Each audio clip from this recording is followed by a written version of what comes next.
যাত্রীদের সাথে দুর্ব্যবহার আমরা মানবো না, চাকরি করা যাবে না। এখানে তাদেরকে স্যার বলতে হবে, বাদ দিয়ে দিতে আপনার ব্যক্তিগত ক্ষতি হবে, এটা হবে না।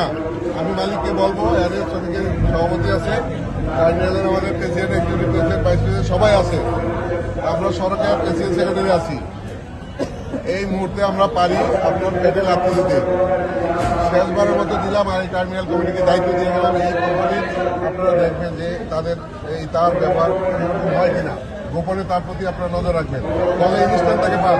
আমি মালিককে বলে দেবো, এই ধরনের কোনো কর্মচারী যাত্রীদের সাথে দুর্ব্যবহার আমরা মানবো না, চাকরি করা যাবে না। এখানে তাদেরকে স্যার বলতে হবে, তার ব্যাগটা দরকার হলে টাইমে উঠাইতে হবে, বাচ্চা থাকলে হেল্প করতে হবে, মহিলা থাকলে আগে দিতে হবে। আমরা মিটিং করে কি বলে গেছি, মালিক সমিতি সঙ্গে আপনাদের বলছে না, আমাদের বদনাম করবেন না ভাই। আমরাও আপনার কাছে দুঃখিত সকলের জন্য। আমরা না একজন আসো আসো খাবেন আপনি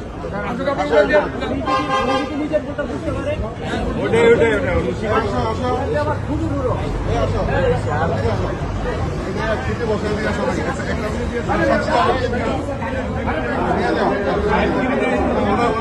সাথে যাও, ওনার হাতে থাক। Thank you.